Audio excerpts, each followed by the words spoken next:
د افغان توپ اچوونکي راشد خان 12 نړیوال ریکارډونه. لومړی په ټیسټ لوبو کې د نړۍ لومړنی کم عمره لوبډل مشر شو.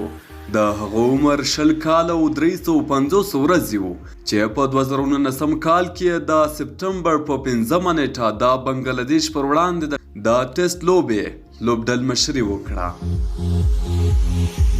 دویم د ټیسټ لوبو 5م کپټان شو چې ښه توپ اچونه یې ترسره کړه او 11 وکټ یې ترلاسه کړې. دا لوبه هغه د بنګلادیش پر وړاندې ترسره کړې وه. دریم راشد خان په نړیواله او ورځنیو لوبو کې هم تر ټولو کم عمره لوبډل مشر دی.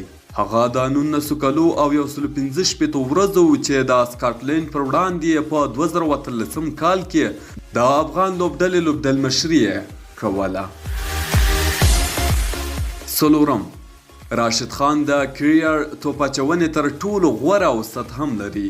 هغه 18.15 اوسط لري چې تر نورو ټولو کم دی.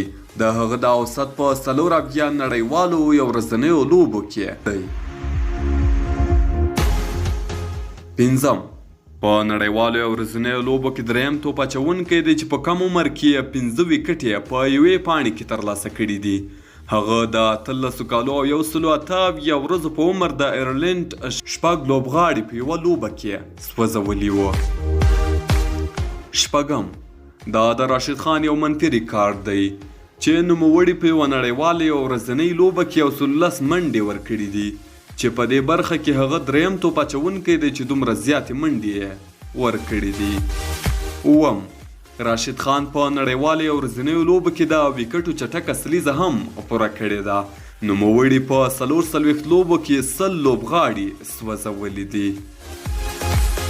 اتم راشد خان همداراز په نړیوالو او ورځنیو لوبو کې د 100 وکټو پوره کولو ترڅنګ په توپ وهنه کې 1000 منډې هم پوره کړې دي. نهم راشد خان په نړیواله کچه 8م لوبغاړی دی چې په نړیوالو شلاوریزو لوبو کې د افغانستان لپاره په مسلسل ډول 48 لوبې ترسره کړي دي. 11 راشد خان په نړیوالو شلاوریزو لوبو کې 5م کم عمره کپټان دی. هغه د 20 کالو او 359 ورځو په عمر د ملي لوبډلې لوبډل مشري کوله. 11 راشد خان په نړیوالو شلاوریزو لوبو کې د کریر غوره سټرایک ریټ هم لري. د نوموړي سټرایک ریټ 12.1 دی چې په 50 لوبو کې دا تر ټولو ښه سټرایک ریټ دی. 12 راشد خان په نړیوالو شلاوریزو لوبو کې لومړنی توپ اچوونکی دی چې په 2 لوبو کې مسلسل 4 پر 4 وکټې ترلاسه کړي دي.